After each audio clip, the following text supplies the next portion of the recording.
Stegeman, the organizer of the Ross Taylor Surfing Contest.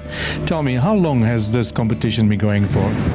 Derek, this is the 5th year that we're running the event. It started with a really good mate of mine, Ross Taylor, who he was actually attacked by a shark in this very bay right down here about 12 years ago, and he, after about 9 years, he picked up a very rare form of cancer, and we had the first contest in, I think it was 1999, to help raise funds for his medical expenses, which we actually ironically had in the same bay that he was attacked by a shark, and we hadn't surfed there for probably 5 years or so because of the stigma attached there, and it just happened to be the perfect day to surf down there, and the contest lasted for a day.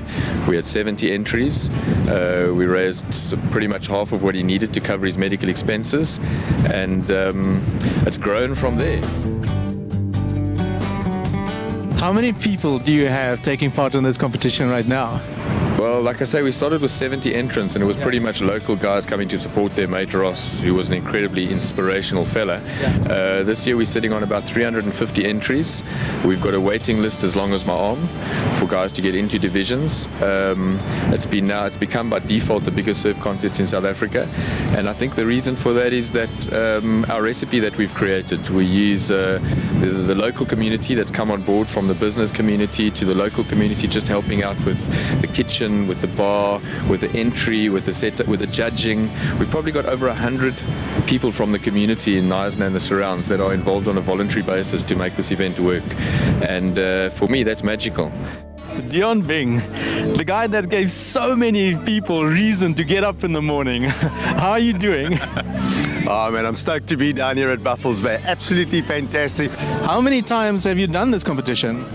This is my 2nd year up here. You know, there was always we heard about it, and more people came back after their trip up from Cape Town saying, yeah man, you really should have been there. And it's not just about winning or losing, you know. I mean, it's like, you know, everybody's a winner, but really, if you want to capture the true essence of the surfing lifestyle, the surfing spirit, come up to the Ross Taylor. Come up to the Ross Taylor, you got to find out all about it, eh? And yeah, whether you win or you lose, you got to come back with a stoke. I find it fantastic, the whole idea behind this surfing competition, how it started, how it's being carried forward. What do you think about that?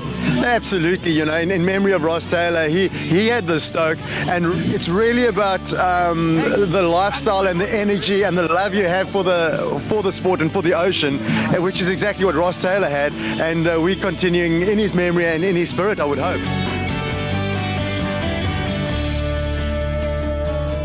Ross had a little tattoo on his hip here, him and his fiancée, and it was a little heart with it's called the Love Shine.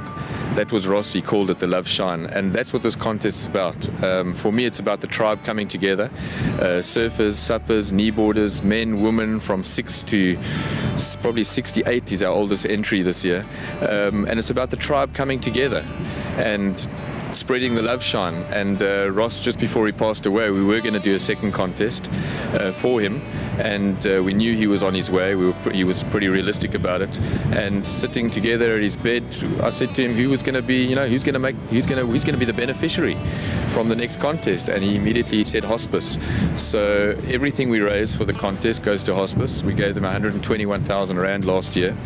And yeah, it was phenomenal for them because it's their biggest fundraiser they have. And for me, what's awesome is that there's over 100 people involved that have that feel-good feeling. They were involved in it. Never mind the people that have come to be part of the contest. You know, everybody that's involved has a feel-good feeling because we're giving. Whatever we give to Hospice, it's money that they didn't have. The core committee, nobody makes a cent. Love shine, that's what it's done with.